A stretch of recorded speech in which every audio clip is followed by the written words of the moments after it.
Welcome to Plant Life Project. I'm Andrew, and in today's video we're going to talk about what to do if you're having trouble growing aquarium plants and riparian plants in the same tank.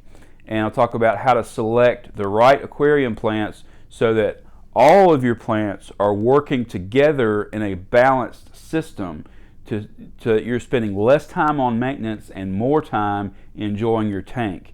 And I'll show you two examples from my tanks to help illustrate what I'm talking about. Well, depending on the available light and nutrients, it can be a challenge sometimes to grow certain types of submerged aquarium plants and riparian plants in the same tank, because the riparian plants can block the light and they can sometimes take too many nutrients out of the water, depending on how many of these plants you're trying to grow and the bioload of your tank.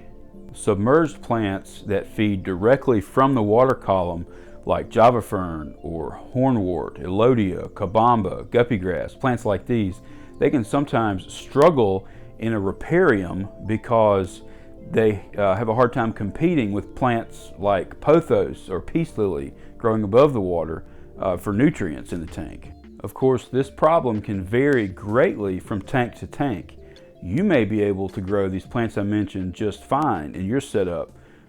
Personally, I've had trouble growing many of these easy beginner water column feeding aquarium plants, but I have been able to grow them in tanks without riparian plants. So between these two different types of plants, they are competing to fill the same niche in this tank. And depending on the plant nutrients available and the light, the riparian plants are likely to win because they have better access to light and much better access to CO2. The submerged aquarium plants that I can grow easily are substrate feeders like Vallisneria, Amazon sword, water wisteria. So they feed primarily from the substrate with their roots directly in the substrate. So they're not having to compete directly with the riparian plants for nutrients. Now, that being said, I do have Pothos, which has roots growing down and into the substrate. But down in that deep, dirted substrate, there are plenty of nutrients to go around for all these plants, so there's not as much direct competition. Now, if I really wanted to grow water column feeding plants in this tank, then I could start dosing liquid fertilizers a few times a week, and maybe that would help. But that really goes against the goal, my long-term goal of reducing tank maintenance over time. I definitely don't want to add more work if I don't have to. So instead, I would rather have plants that are filling different niches and working together to balance the system. If I really want to grow water column feeding plants, I'll do it in a separate tank without riparian plants.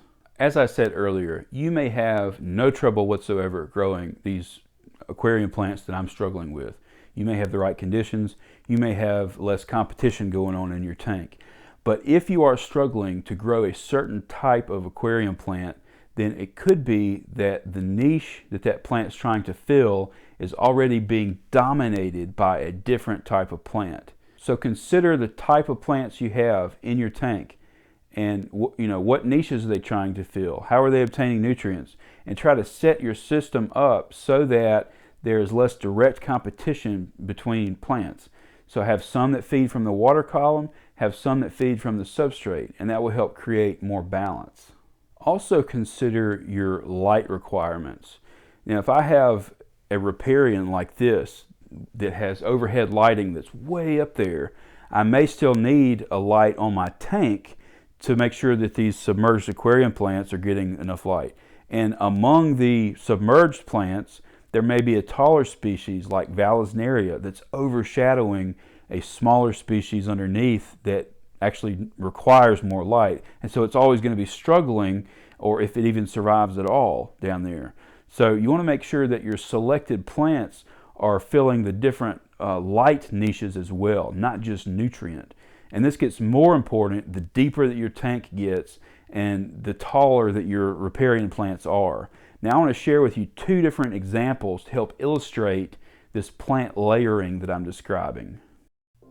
In this 29-gallon tank, The pothos and peace lily take most of the overhead light and most of the nutrients from the water column.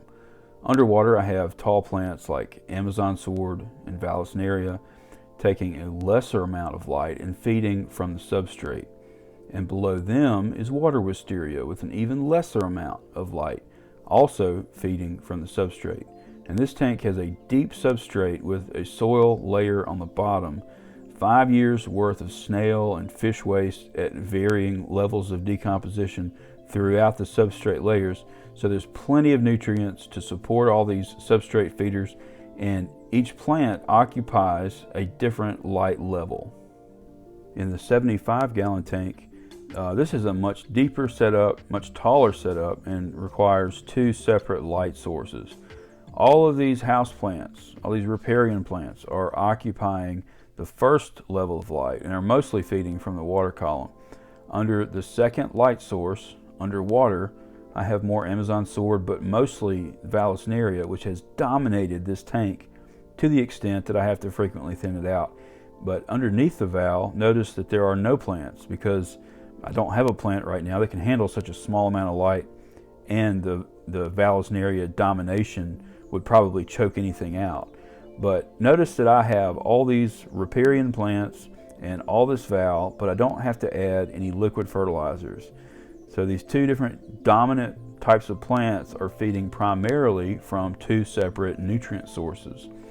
The riparian plants from the water column and the aquatic plants from the substrate. And they each fill a niche and work together to create a well-balanced system.